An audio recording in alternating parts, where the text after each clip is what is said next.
আমি একজন ওমান প্রবাসী। আমার যখন 1.5 বছর প্রবাস জীবন, তখন ফেসবুকে একটা মেয়ের সাথে পরিচয় হয়। মেয়েটার বাড়ি খুলনা বাগেরহাট। মেয়েটার বাবা নাই, মা আছে।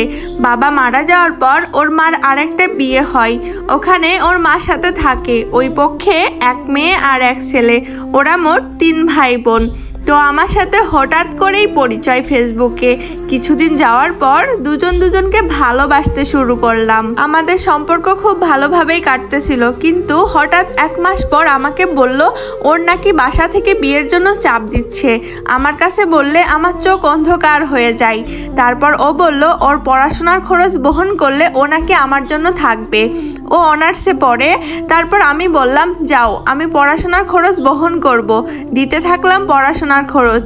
কিছুদিন পরে বলে ওর মোবাইল নাকি ওর আম্মু ভেঙে ফেলছে, মোবাইল চলে না। আরেকজনের মোবাইল থেকে মেসেজ দিছে। কি করব, মাথায় কাজ করে না, আমার হাতেও টাকা নাই। এক বন্ধুর কাছ থেকে টাকা ধার করে পাঠাইলাম, তারপর মোবাইল কিনলো। তো এভাবেই যাইতেছিল দিন। যেতে যেতে 1 বছর হয়ে গেছে। এখন শুধু ঝগড়া হয় বেশি। ওকে কিছু বললেই ও কথা বলে না, ও কথা না বললে আমার ঘুম আসে না। কি করব আমি কিছুই ভেবে উঠতে পারি না। যাই হোক, পড়াশোনার খরচ, তারপর এটা সেটা আবদার আমার সামর্থ্য অনুযায়ী আমি পূরণ করতাম। ওর সাথে আমার বেশিরভাগ সময় ঝগড়া হতো। ও আমার সাথে কথা বলতো না। ওকে সিমে কল দিতাম যখন অনলাইনে না থাকতো। কিছুদিন আগে আমার ভিসার মেয়াদ শেষ হয়ে যায়, আমি নতুন ভিসা লাগাইলাম। ওকে বলেছিলাম ভিসার 6 মাস শেষ হোক, দেশে যাব ছুটিতে, গিয়ে ওকে বিয়ে করব। কিন্তু পরিবারের চাপে আর যাওয়া হলো না। একদিন ওর সাথে আমার অনেক বেশি ঝগড়া হয়। আমি ওকে বলি আমি আর দেশে আসবো না, তুমি বিয়ে করে ফেলো। কিন্তু ও মানলো না। ও বলে আগে পরিবার কোথায় ছিল, রিলেশন করার আগে পরিবারের কথা মনে ছিল না? এখন আমি কোথাও যাব না, যতদিন তুমি না আসবা ততদিন অপেক্ষা করব। তখন আমি ভাবলাম ও আমাকে ভালোবাসে, তাহলে তো আরো ভালো। পরিবারের কিছু দেনা আছে, শেষ করে দেশে আসব। তারপর চলে গেল কিছু মাস। এর মধ্যে ঝগড়া হয়, কিন্তু যোগাযোগ বন্ধ হয় না।